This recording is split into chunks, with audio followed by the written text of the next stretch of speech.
지난 시간에는 28절까지 우리가 다 공독을 했는데 14절까지만 우리가 상고했죠. 그 뒤를 보면은 이제 15절부터 28절까지가 이제 무교절과 유월절을 다시 한번 이렇게 쭉 설명을 하고 있는 것이에요.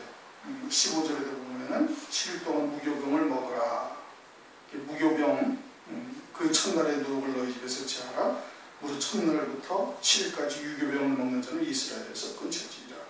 무교병이라는 것은 누룩을 넣지 아니하는 떡을 먹으라는 얘기인데, 누룩을 넣지 아니한 떡, 이것은 곧 그리스도를 상징하는 것이고, 고린도전서 5장 8절에 말씀을 하고 있죠. 고린도전서 5장 7절을 보면 우리의 유월절 양 그리스도께서 희생되셨느니라 그렇게 말씀하시면서 8절에 바로 묵은 누룩과 악독하고 괴악한 누룩을 넣지 않고 진실함과 순전함에 누룩 없는 떡으로 하라 그렇게 말씀을 하고 있어요. 그러니까 누룩 없는 떡이라는 것은 무교병을 말하는 건데, 그것은 하나님의 말씀에 누룩을 썩지 아니하는 것을 의미하고 있는 것이죠. 바리새인의 누룩이나 사두개인의 누룩이 들어간 떡을 먹으면 이스라엘 중에서 끊쳐진다 이겁니다. 하나님의 기업을 받을 수 있는 자가 되지 못한다는 것이에요. 유월절 양을 먹은 자는 반드시 무교병을 먹어야 되는 거예요.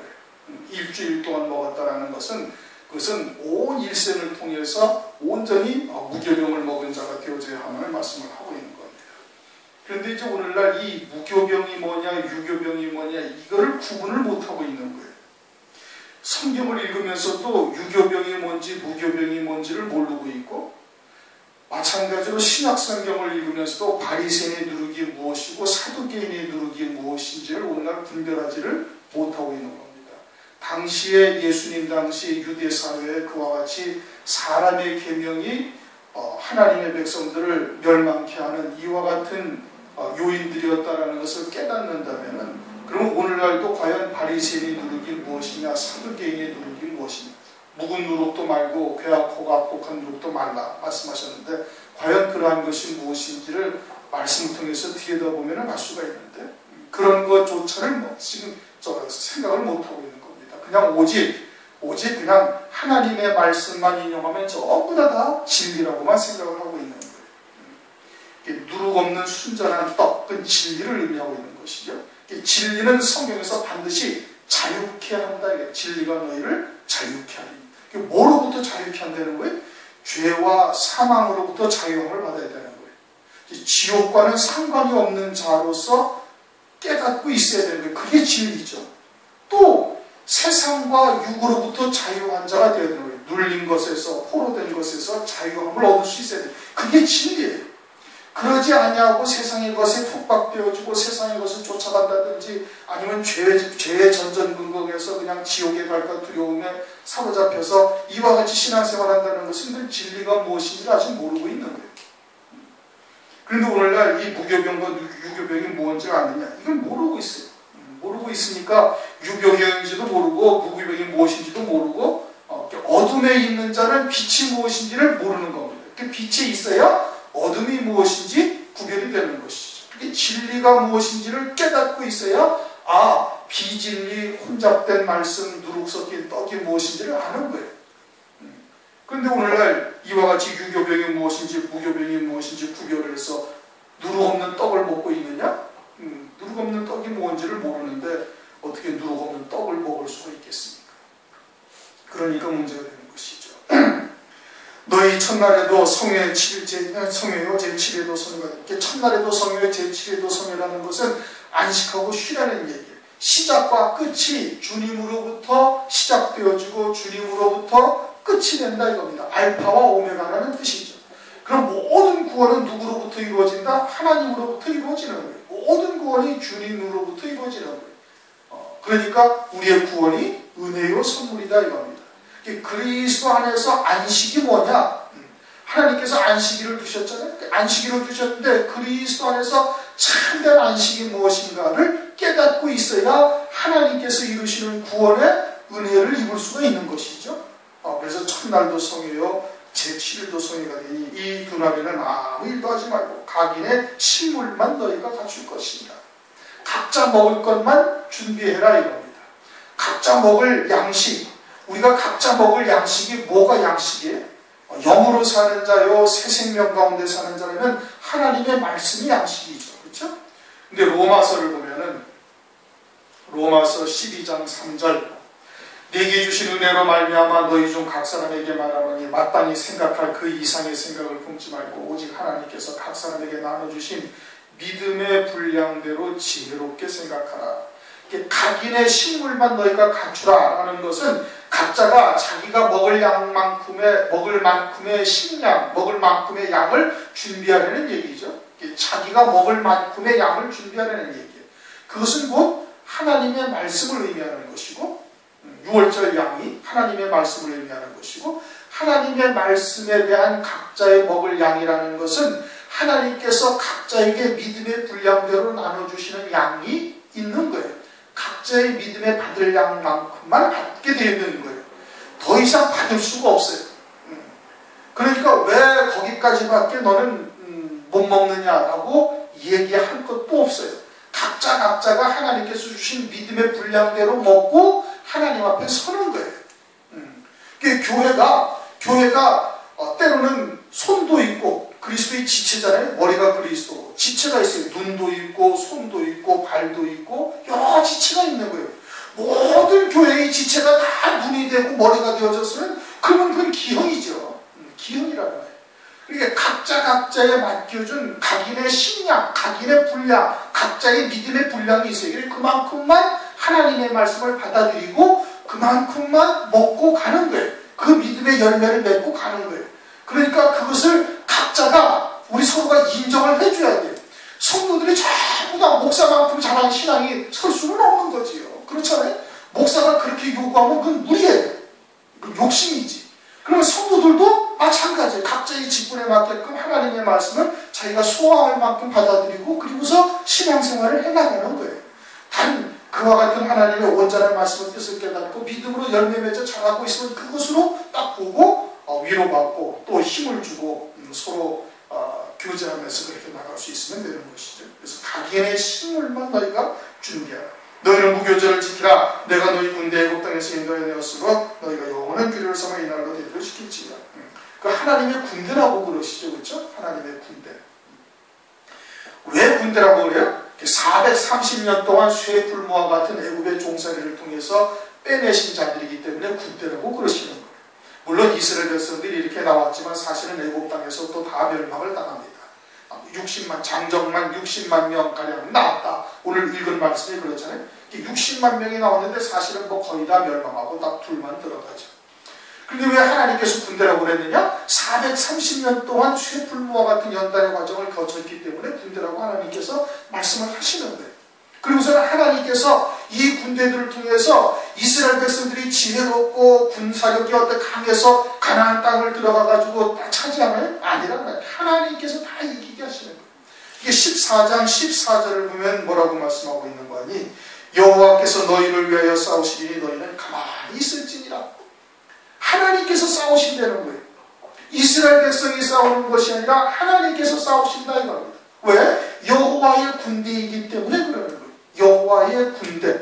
여호와의 군대는 하나님께서 하나님의 뜻을 두시고 하나님께서 그 뜻을 이루기 위하여 하나님이 싸우시는 거예요. 뭐 말씀을 잘 알아들으셔야 돼요. 군대라는 것은 뭐냐 하면은 여호와의 군대다라고 말씀을 하시는데 너희 군대라고 말씀하시고 뒤에 가서는 여호와의 군대라고 말씀을 하시요. 41절을 보면은 430년이 마치는 그날에 여호와의 군대가 다 애굽 땅에서 나왔습니다. 여호와의 군대라고 그러죠? 여호와의 군대이기 때문에 하나님이 친히 나가셔서 하나님이 싸우신다는 거예요. 이스라엘 백성들이 싸우는 것이 아니라. 왜? 하나님의 뜻을 이루는 하나님의 군대이기 때문에 그러는 거예요. 무엇을 이룬다고요? 하나님의 뜻을 이루는 거예요. 그러면 우리도 왜 쇠풀무와 같은 연단의 과정을 거치게 해요? 그것을 통해서 하나님의 도구, 하나님의 쓰실 만한 연장이 되게 하시기 위해서 쇠풀무와 같은 과정을 거치게 하시는데 그 과정을 통해서 하나님이 쓰실 만한 도구가 되어야 하는 거예요. 다시 말하면 하나님의 뜻을 담을 만한 그릇이 돼야 된다. 그 그래, 하나님의 뜻을 담을 만한 그릇이 되면 하나님께서 싸우시는 거예요. 나를 통해서. 사무엘상 16장인가 17장을 보면은 다윗이 등장을 하는데, 다윗이 골리앗과 싸우는데, 다윗이 여호와의 이름으로 나가서 골리앗을 쳐부셔요. 죽이죠. 여호와의 이름. 그럼 다윗이 여호와의 이름으로 나갔다라는 것은 하나님의 뜻에 하나가 되어져서 하나님의 군대로서 나갔다, 그런 뜻이에요. 그러니 하나님의 군대라고 우리가 생각을 한다면, 그와 같은 연단의 과정을 거쳐서 하나님의 군대라고 생각을 한다면 하나님의 뜻과 하나가 되어져 있어야 되는 것이고, 하나님의 뜻에 연합되어져 있으면, 그러면 싸움은 누가 싸우느냐? 하나님이 싸우시는 거예요. 여호사밧 왕이 하나님의 말씀을 딱 듣고는 그 말씀을 절대 신뢰하고 이 모압 자손인가 암몬 자손이 딱 쳐들어왔는데 그냥 군대를 안 나가고 맨 앞에다가 아주 찬양대를 태워서 맨 앞에다가 세워가지고 전쟁마당에 싸움을 말하는데, 적군은 지금 막 그냥 칼을 들고서 다 서 있는데, 그럼 칼을 들고 서 있는데 거기에 찬양대를 이끌고 그냥 하나님을 찬양하면서 나가버리는 거예요. 하나님의 군대는 하나님께서 싸우신다 이겁니다. 오늘날 우리가 여호와의 군대가 되어져 있는가? 그러면은 하나님께서 싸우시는 거예요. 여호와의 군대는 뭐예요? 하나님의 뜻을 이루는 존재가 되어야 되는 거예요. 하나님의 말씀과 믿음으로 하나가 되어져서 하나님의 군대가 되어져 있으면은, 그러면은 이제는 그리스도 안에서 너희가 세상에서 환난을 당하나 담대하라, 내가 세상을 이겼노라. 요한복음 16장 33절 말씀을 하고 계시잖아요. 그와 같이 하나님께서 친히 싸우시는 거예요. 그리스도께서 나를 대신해서 싸우시는 것이고, 말씀이 나를 그냥 이끌어 가시는 거예요. 그것이 여호와의 군대예요. 그와 같은 군대를 위해서 430년 동안 쇠풀무와 같은 애국 종살이를 하게 하신 거예요. 그래서 군대를 애국 땅으로 인도해야 한다. 그러면서 이제 18절, 19절, 20절 뭐 같은 내용이죠. 무교병을 이제 먹는다. 무교절을 이제 하나님께서 이스라엘 백성들에게 이제 세우라. 그렇게 이제 무교절을 세우고 말씀하셨어요. 그리고서는 유교물을 먹는 자는 어떻게 된다? 다 끊쳐진다 이겁니다. 다 끊쳐진다. 이 유교물이라는 게 뭐라고요? 누룩이 섞인 떡을 먹은 자를 말하는 거예요. 누룩이 섞인 떡을 먹은 자. 오늘날 그와 같이 바리새인의 교훈이나 사두개인의 교훈과 같은 그러한 교훈으로 사는 자가 되어져 있으면, 그러면 하나님의 나라에서 끊어진 자가 되는 거예요. 자신들은 여기에서 아무리 주의를 열심히 했다, 주를 위해서 헌신을 했다, 아무리 얘기해봐야 그건 아무 소용이 없는 거예요. 반드시 무교병을 먹은 자여야만 되는 거예요. 그들만이 여호와의 군대가 되는 것이고, 그들을 위해서 주님이 친히 싸우시는 것이고, 유교병을 먹은 자들은 그것은 아무 소용이 없이 그냥 그대로 하나님의 나라에서 끊쳐지는 자가 되는 것이다. 모세가 이스라엘 장로들 21절 불러서 그 가족들이 이르되, 너희는 나가서 너희 가족들을 어린 양을 택하여 유월절 양으로 잡고 너희는 우슬초의 묶음을 취하여 그리스도마 피에 적시어서 그 문인방과 좌우 설주에 뿌리고 아침까지 한 사람도 자기 집 문 밖에 나가지 말라. 이제 이건 유월절 양으로서 문인방과 좌우 설주에 그 피를 뿌리고 집안에 있는 자에게는 하나님께서 그 권세가, 사망의 권세가 넘어간다 이거죠. 넘어간다. 그래 집 문 밖에 나가지 말라. 유월절이 무엇인지를 그 유월절 양의 피의 근원부터 깨닫고 있으면 절대 나갈 수가 없는 거예요. 나가지를 아니하는 것이죠. 애굽 사람과 같이 세상에 속하여 그렇게 세상의 일락을 쫓아서 살지를 아니한다 이겁니다. 집 문 밖에 나가지 말라. 23절 여호와께서 애굽 사람 치러 다니실 때 문인 밖과 좌우 설주 피를 보시면 그 문을 넘으시고 멸하는 자로 너희 집에 들어가서 너희를 치지 못하게 하실 것이니라. 이를 규례로서 영원한 규례를 삼으라. 그래서 6월절 제사를 쭉 지내게 하셔요. 6월절에 대해서는 이미 이제 14절, 14절까지 우리가 충분히 참고를 해서 이게 뭘 의미하는지 6월절 이것을 갖다가 지키는 규례를 쭉 적어 놓으신 이유가 뭐라고 그랬어요? 우리로 하여금 영적인 6월절을 어떻게 해야 영적인 6월절 양을 먹는 자가 되는지를 알려주시기 위해서 이것을 다 기록을 해놓으신 거예요. 이스라엘 백성들은 실제로 어린 양을 잡아서 먹고 그 피를 좌우 설주와 인방에 발랐지만 오늘날 우리들은 우리들은 이미 그리스도 안에 있는 자들이죠. 그렇죠? 그러니까 영적으로 출애굽하는 자는 반드시 유월절 양으로 피로 문인방과 좌우설주에 바르고 그 고기를 불에 구워 먹는 자여야 되는데 그것이 무엇을 의미하느냐? 영적인 유월절을 이루는 자, 영적인 출애굽을 이루는 자가 어떻게 해야 되는지를 말씀을 하신 것이다 이겁니다. 29절 밤중에 여호와께서 애굽 땅에서 모든 처음 난 것 곧 바로의 장자로부터 옥에 갇힌 사람의 장자까지와 생축에 처음 난 것을 다 치시네. 그래가지고 이제 바로의 장자와 이제 모든 애굽 사람들의 장자와 모든 짐승들의 초태생을 다 친다 이겁니다. 이것이 뭘 의미한다? 애굽에 속한 자들은 장자의 복에서 완전히 제외된 자요. 이제 생축의 초태생까지 다 친다라는 것은 회개할 기회가 이제 완전히 없어지는 거예요. 그래서 이제 환란 날에 후 3년 반에 들어간 자들의 이제 이와 같은 역사가 나타날 것을 말씀을 하고 있는 것이죠. 그리고서는 애굽 사람들이 그 밤에 바로와 모든 애굽 신하와 모든 애굽 사람이 일어나고 애굽에 큰 폭곡이 있었으니 이는 그 나라의 사망 재앙 일이 하나도 없으니 모든 자가 다 죽은 자가 되었다. 33절을 보면 그래서 애굽 사람들은 말하기를 우리가 다 죽은 자가 되도다. 이게 다 죽었다 이겁니다. 다 죽었다 이게. 다 죽은 자가 되었다. 이렇게 지금 말하고 있어요. 그런데 이제 죽은 자에 대해서 우리가 좀 이제 살펴볼 것이 있는데 누가복음 8장 55절을 한번 보십시다.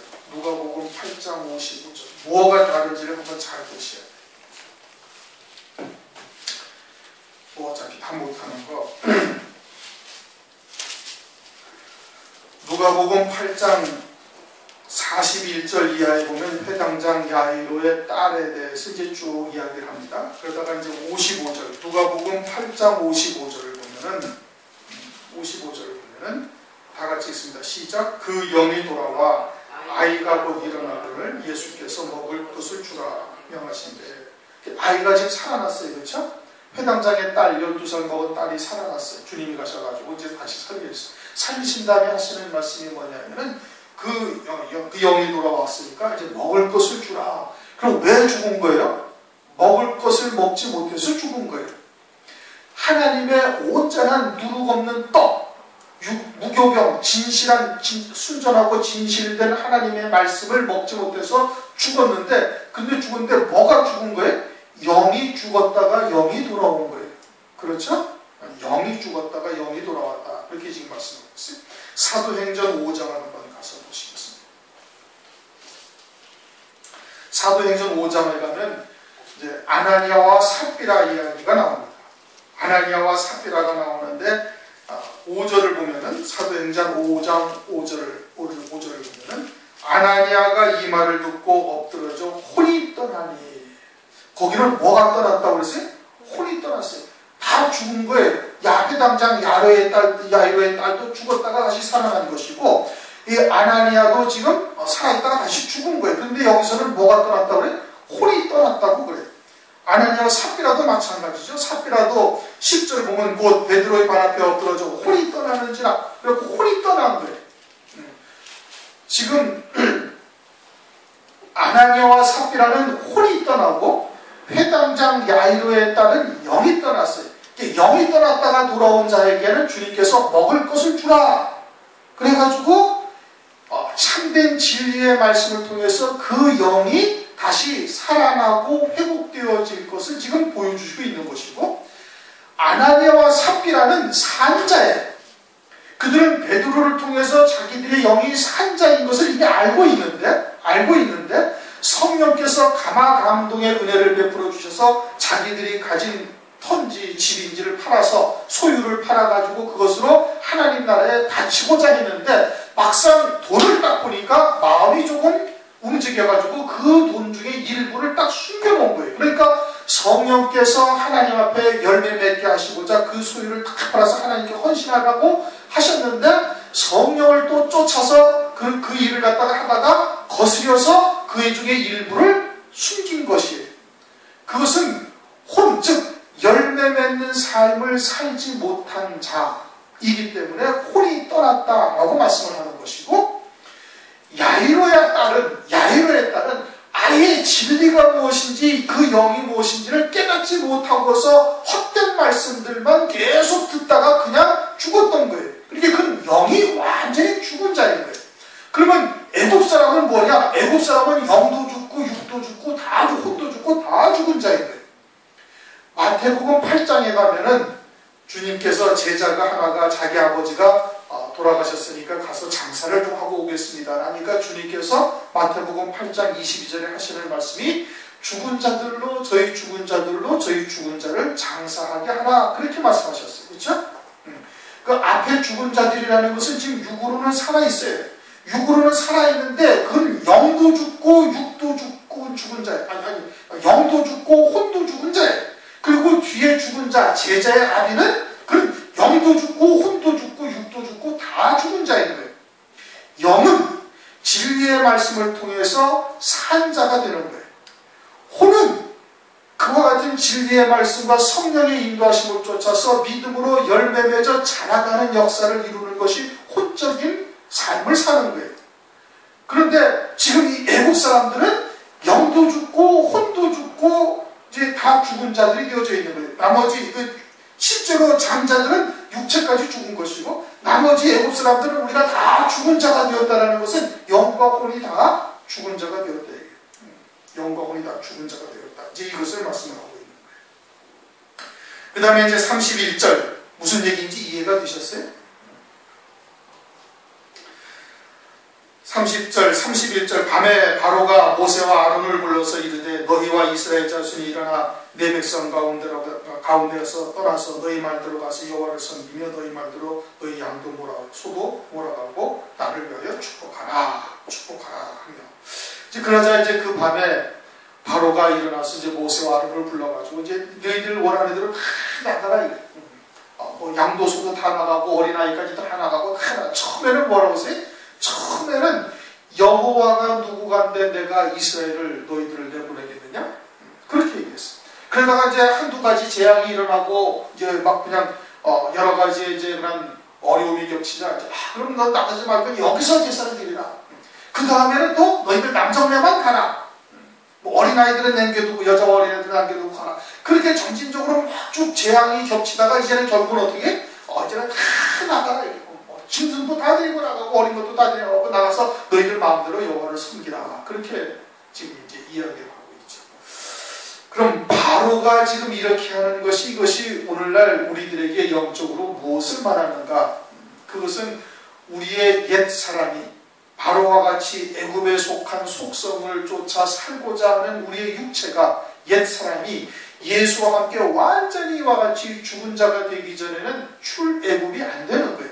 그리고는 우리에게 여러 가지의 재난이나 또는 고난이나 연단의 과정을 통해 가지고 처음에는 하나님의 말씀을 제대로 알지도 못하고 우습게 여기던 바로가 나중에는 완전히 꼬꾸라졌던 것처럼 우리도 역시 그와 같은 과정들을 통해 가지고 점진적으로 육에 속한 속성에서 벗어나고 정과 욕심은 십자가에 못 박는 자가 되어지고 점진적으로 영에 속한 자 그리스도 안에서 믿음으로 하나님의 말씀을 믿는 믿음으로 사는 자로 점진적으로 바뀌어져 가고 있는 거예요.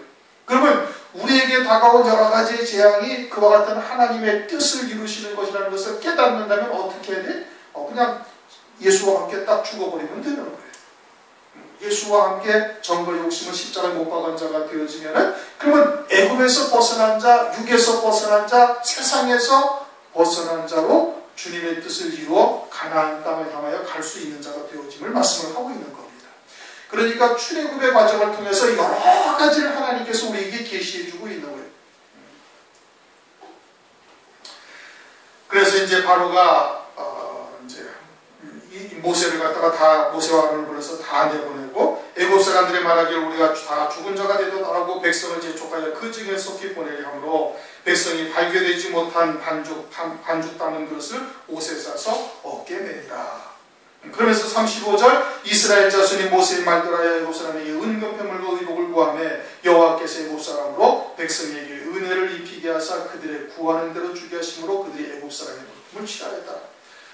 하나님께서 모세에게 애굽에 가서 내 백성 이스라엘 백성들을 구원하라 할 때 나올 때 너희들이 거기서 은금패물을 취하여 나올 것을 하나님께서 말씀을 하셨어요. 물론 400년 만에 나올 것도 말씀하셨고 그렇게 말씀하셨죠. 그리고서는 그대로 지금 하나님께서 이루시는 거예요. 말씀하신 그대로 하나님께서 이루시는 거예요.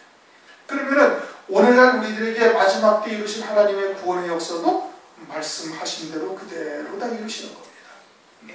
뭐 믿든지 사람들이 믿든지 믿지 아니하든지 그거에 상관이 없는 거예요. 하나님께서는 하나님의 뜻을 하나님이 정하신 때에 하나님께서 그대로 다 이루어 가시는 역사를 우리가 볼 수가 있는 것이죠. 37절 이스라엘 자손이 라암세스 발행하여 수꽃에 이르니 유아의 보응하는 장정이 60만 가량이요. 몇 명이라고요? 60만 가량이요. 이 60만 3,550명이가 나왔죠. 그런데 이 중에 하나님께서 출애굽한 이유가 뭐예요? 가나안 땅에 들어가게 하시기 위해서 그러는 거예요. 젖과 꿀이 흐르는 땅에 들어가게 하시기 위해서. 그런데 가나안 땅에 들어간 자들은 몇 명이에요? 둘밖에 없어요. 출애굽한 장정 60만 중에서 가나안 땅에 들어간 자는 겨우 2명밖에 없어요. 그런데 가나안 땅의 실상이 뭐예요? 주님께서 이 땅에 재림하시면서 이루어지는 천년왕국이 가나안 땅의 실상이에요.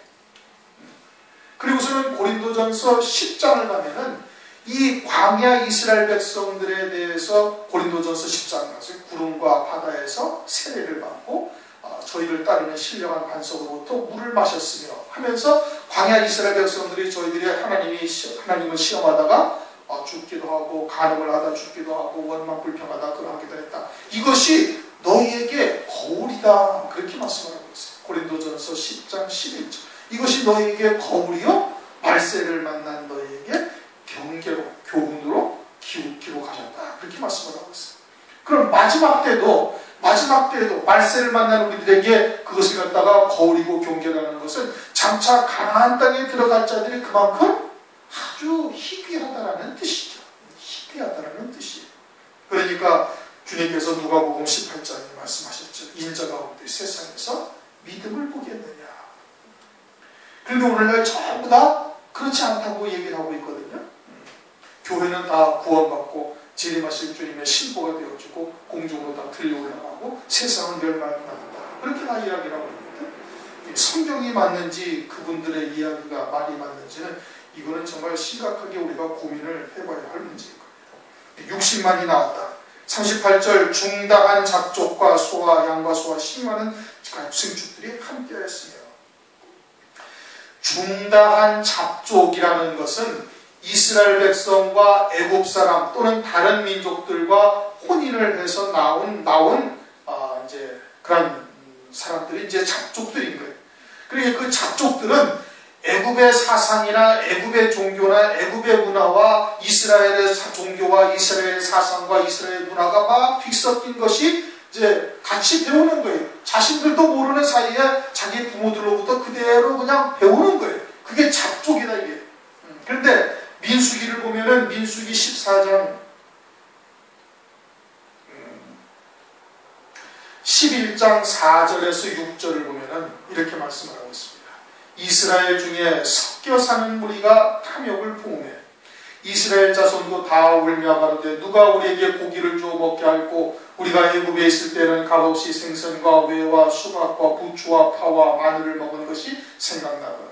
이제는 우리의 정력이 쇠약하되 이 만나 외에는 보이는 것이 아무것도 없도다 하면서 원망불평하다가 이스라엘 백성들이 거기 동조를 해가지고 하나님으로부터 아주 큰 재앙을 당해서 이스라엘 백성들이 많이 이제 죽기도 하고 그러죠. 섞여 사는 무리들, 중당한 잡족들로 인해서 그와 같은 것이 일어나는 겁니다. 교회 안에도 그러하고 우리 안에도 못 박지 못한 정과 욕심이 계속해서 남아있게 되어지면 그것으로 인해서 원망과 불평과 또는 이와 같은 주를 시험하기도 하는 이와 같은 역사들이 일어나게 되어지는 것이에요.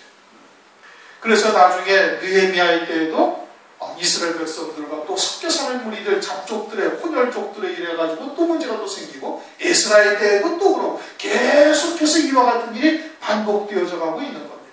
오늘날은 그것이 영적으로 이와 같은 문제들이 벌어지는 거거든요.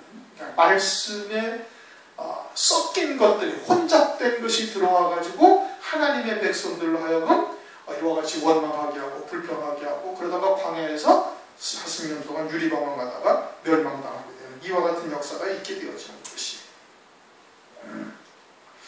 이스라엘 그들이 가지고 나온 발견되지 못한 이제 40절, 39절, 40절 이스라엘 자손이 애굽에서 거주한 지 430년이라.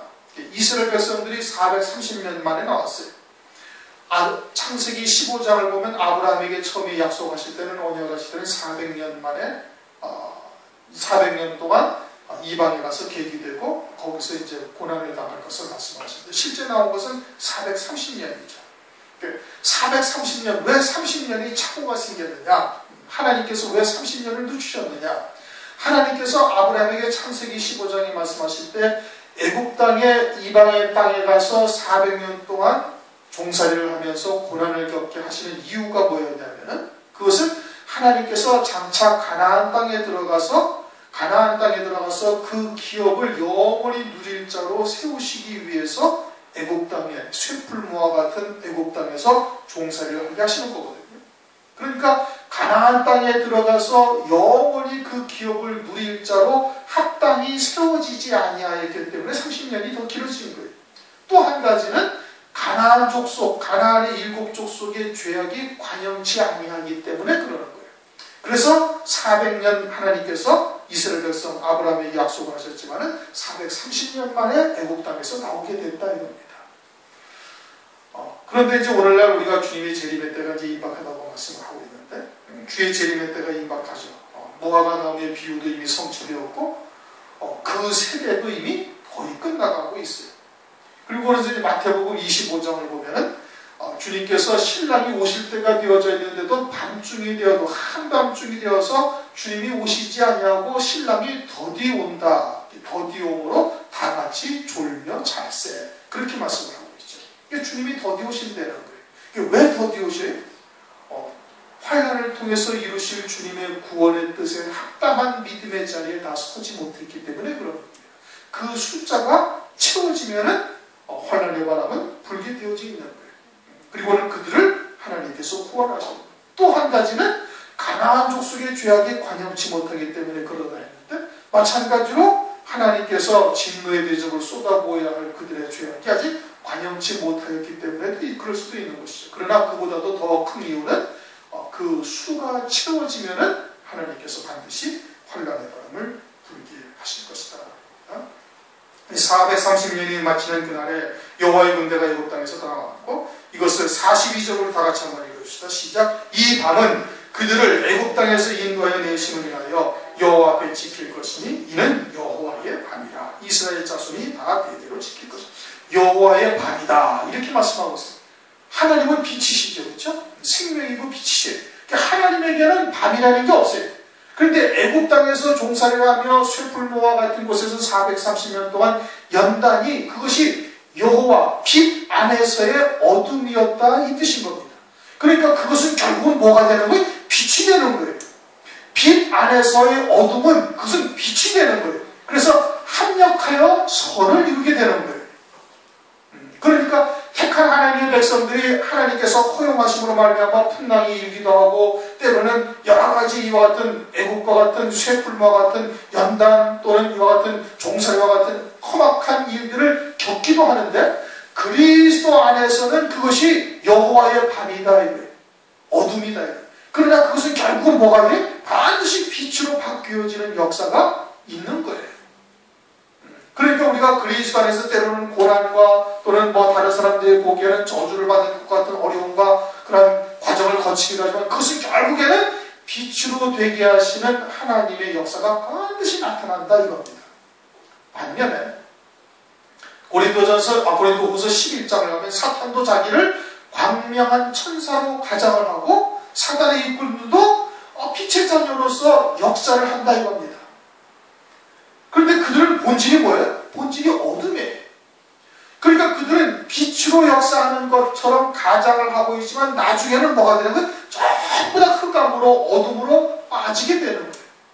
그러니까 잘못된 혼잡된 말씀, 미혹의 말 또는 세상에 복된 것을 추구하게 하는 이와 같은 누룩이 섞인 떡을 먹여서 그것이 빛처럼 보이는 거예요. 사람들에게 빛처럼 보이는데 결국은 그와 같은 흑암, 나중에는 결국 그것이 다 다 뭐가 돼? 다 어둠에 속한 자가 되어져 가지고 멸망으로 끝나버리는 역사가 있다 이겁니다. 그러니까 무교병을 먹은 자에게는, 무교병을 먹고 있는 자에게는 그것이 비록 지금은 어둠과 같고 뭐 한다 할지라도 그것이 여호와 안에서의 밤이 되니까 결국은 그것을 통해서 빛으로 바뀌어지는 역사가 반드시 나타나는 거예요. 그러나 광명한 천사로 가장한 사탄과 그의 악한 영들은 빛처럼 보여요. 세상에서 잘 되고 또는 세상에서 출세하고 세상에서 뭐 아주 인격적으로 훌륭한 사람처럼 보이는 이와 같은 모습을 보이는 것 같지만 사실은 어떻게 되는 거예요? 전부 다 결국은 어둠, 흑암으로, 음부로 떨어지게 되어지는 역사가 있음을 지금 나타내시고 있는 거, 말씀하고 있는 겁니다. 애굽에서 비록 종살이를 한 이스라엘 백성들은 그것을 하나님께서는 여호와의 밤이다. 오늘날 우리가 겪고 있는 여러 가지 어려움이나 고난이나 이런 것도 진리 안에 있는 우리들에게는 여호와의 밤이고 이건 반드시 빛으로 바뀌어지는 역사를 하나님께서 반드시 이루시는 거예요. 출애굽을 통해서 가나안 땅으로 인도하시는 역사를 반드시 이루실 것입니다. 오늘은 42절까지 말씀. 통성으로 잠시 기도하십니다.